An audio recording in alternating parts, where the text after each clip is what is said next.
Sapa Indonesia Pagi kembali hadir untuk Anda saudara, kali ini di segmen Kompas Bisnis bersama saya Putri Oktaviani. 2 hari terakhir saudara, kurs rupiah memang sudah menguat. Tetapi pelemahan rupiah sebelumnya memberikan damage yang luas bagi sektor real, terutama yang bergantung pada bahan baku impor. 2 pekan lalu saudara, Kompas Bisnis pernah mengulas tentang survei Bank Indonesia yang menggambarkan masyarakat pesimistis terhadap ketersediaan lapangan pekerjaan selama 6 bulan ke depan. Apakah tren investasi yang masuk ke Indonesia kini mulai bergeser dari padat karya menjadi padat teknologi?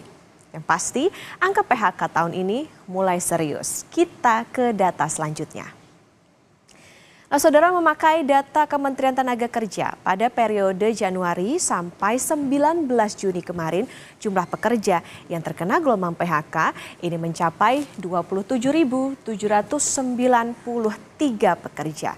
Direktur Jenderal Pembinaan Hubungan Industrial dan Jaminan Sosial Tenaga Kerja Kemnaker, Indah Anggoro Putri, pada Kompas ID bilang, total pekerja yang kena PHK sampai akhir tahun 2024 bisa lebih rendah dibandingkan dengan tahun lalu. Kalaupun ada kenaikan, jumlahnya hanya sekitar 20% dari angka yang sudah ada. Nah, sebagai informasi saudara, sepanjang 2023, total pekerja yang terkena PHK ini tercatat sekitar 60.000 orang. Lalu provinsi mana yang angka PHK-nya tidak baik-baik saja? Kita ke data selanjutnya. Jawa Tengah ini jadi provinsi yang sempat diharapkan tumbuh bagi industri padat karya, saudara. Nyatanya, salah satu wilayah pusat pertumbuhan ekonomi ini juga menghadapi rutinitas PHK. Nah, buktinya saudara, dari Januari sampai Juni 2024, ini ada 7.437 orang yang kena PHK.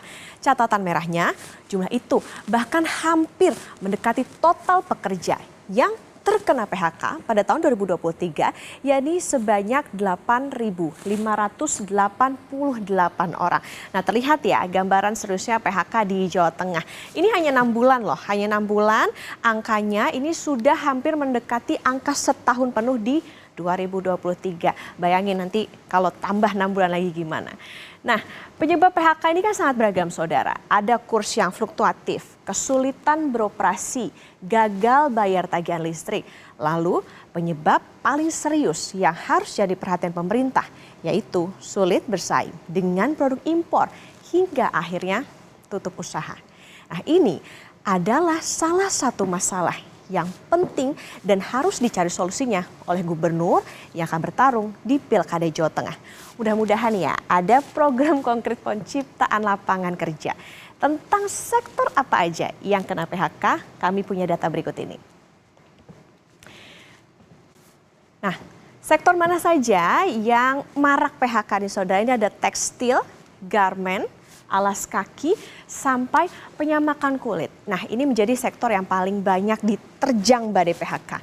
Industri tekstil dan pakaian jadi saudara pada triwulan 1 2024 ini tumbuh 2,6%.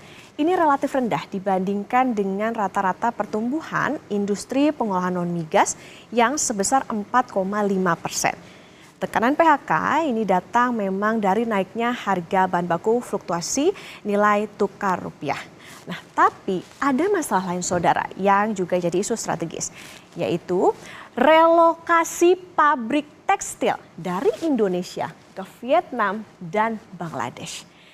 Nah, inilah wajah ketika industri padat karya terpukul saudara. Efek domino ke penyerapan tenaga kerja turun tajam dibandingkan dengan sektor jasa. Nah, ini kita belum ngomongin ya PHK di sektor teknologi seperti yang terjadi di Tokopedia. Nanti kita akan bahas juga.